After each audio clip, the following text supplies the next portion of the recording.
Aku akan habisi Islam di Texas. Jadi tolong aku, Tuhan.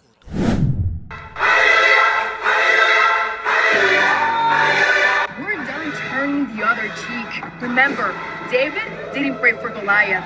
He killed them. America is a Christian nation. If Muslims spoke like this about Christians, they'd be rounded up and sent to Guantanamo Bay.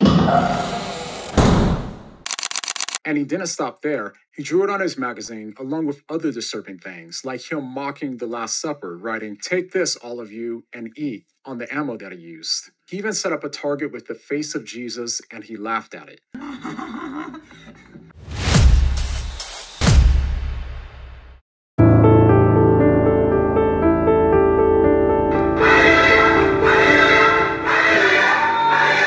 Valentina Gomez sukses bikin murka umat Islam sedunia. Politisi Partai Republik, calon legislatif Kongres AS tahun 2026 ini memilih panggung kampanyenya dengan cara paling murahan, membakar Al-Quran. Dan kocaknya, di negara bagian yang umat muslimnya cuma 1%, perempuan keturunan Kolombia itu dengan lantang mengaku benci Islam, bahkan berjanji akan menghapus Islam dari Texas. Your daughters will be raped and your sons beheaded unless we stop Islam once and for all. Benarkah Islam mengajarkan pemerkosaan? Pertanyaan basi yang terus diputar ulang oleh mereka yang malas baca sejarah. Untungnya, dua mu'alaf Amerika, Sonny Fass dan Beck Lover, langsung membungkam nyinyiran itu dengan argumen tajam, logis, dan tak terbantahkan. If Muslims spoke like this about Christians, they'd be rounded up and sent to Guantanamo Bay. Colombia was invaded by the Spanish, the conquistadors. They massacred your ancestors, Miss Gomez. That's how you got Christianity. And you still carry the name Gomez, which is the name of the family and the peoples that owned your ancestors and forced you into Christianity by force. You don't believe me? Pull it up.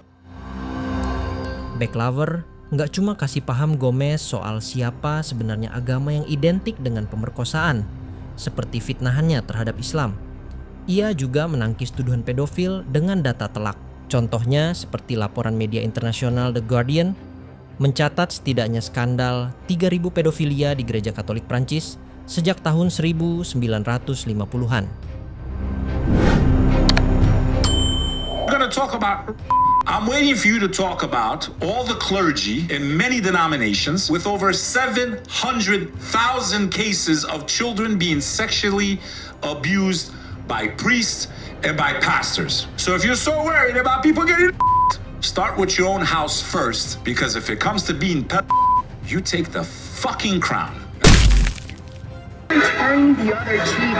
Remember, David didn't pray for Goliath. Yo, she's 26, by the way. Bro, I feel bad for her, bro, because the curse of God is upon her, bro. God help her, bro. Yeah, I know. I don't wish anything bad bro. for her, bro. I like the fire that's she's shooting out of that gun. You're burning God's book. That fire's gonna He's gonna probably tie you. He's gonna put her probably on the same exact stone thing. Dog. If she doesn't repent, put her on the same exact stone altar and have the angels pull out flamethrowers. Bro, that fire's gonna be shooting out of her ass. It's gonna be like a fucking afterlife. gyro being roasted in the next life, bro. I feel bad for her, bro. May Allah guide her for real. The Prophet never prayed for the destruction of his enemies. He always prayed for his enemies to be guided. No matter how bad they were, bro. Disgusting. If you know hellfire is real and it's worse than anything you could possibly imagine, any thought that could even pop into your head, hell is worse than that. America is a Christian nation, so those Muslims to any of the 57 Muslim nations, there is only one true God, and that is the God of Israel. Gave my brothers a drink up, did everything, gave up, stabbed my back, I came front.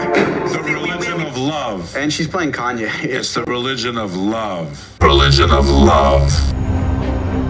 Ironisnya, seolah jadi teguran langit, hanya sehari setelah pembakaran Al-Quran, sebuah gereja di Amerika justru diberondong peluru. Tragedi itu terjadi di awal misa, merenggut korban yang sebagian besar adalah anak-anak tak berdosa.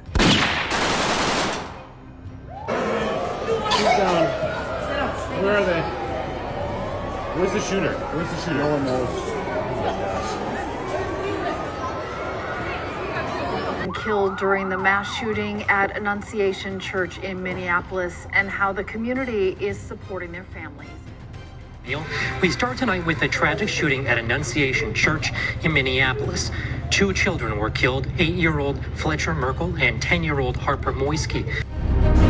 Yang bikin makin tercengang, pelakunya bukan Muslim, bukan orang yang kitab sucinya dibakar, tapi justru seorang Kristen sendiri yang menyimpan dendam pada Tuhannya. Tragisnya, sang penembak bahkan mengaitkan semua sasarannya kepada Yesus, seolah suara langit sedang menyindir. Hei, urus dulu luka dalam gerejamu, jangan sibuk bakar Al-Quran. Revealed a deeply troubled and angry mind. Minneapolis shooter wrote these words on his gun: "Where is your God?" And he didn't stop there. He drew it on his magazine along with other disturbing things, like him mocking the Last Supper, writing, "Take this, all of you, and eat," on the ammo that he used. He even set up a target with the face of Jesus, and he laughed at it. It's clear that this wasn't just an attack on children, it was also a direct attack on God. Ya, serangan itu menghantam kekristenan sendiri di saat seorang umatnya membakar Al-Quran dengan penuh kebencian, dan sebagian pendukungnya justru bertepuk tangan. Mungkin sebagian orang yang cuek agama bilang, "Ah, itu cuma kebetulan." Tapi sejak kapan kebetulan terasa setajam teguran? Al-Quran dibakar, sehari kemudian gereja ditembaki. Bukan oleh Muslim, tapi oleh orang mereka sendiri. Dan disitulah ironi, ajaran yang katanya penuh kasih justru gagal membina jemaatnya, hingga sebagian berubah jadi pembenci Tuhan. Kadang, keajaiban turun lebih cepat dari semburan api kebencian pada kitab suci. Tinggal kita mau pura-pura tuli atau mau merenungi.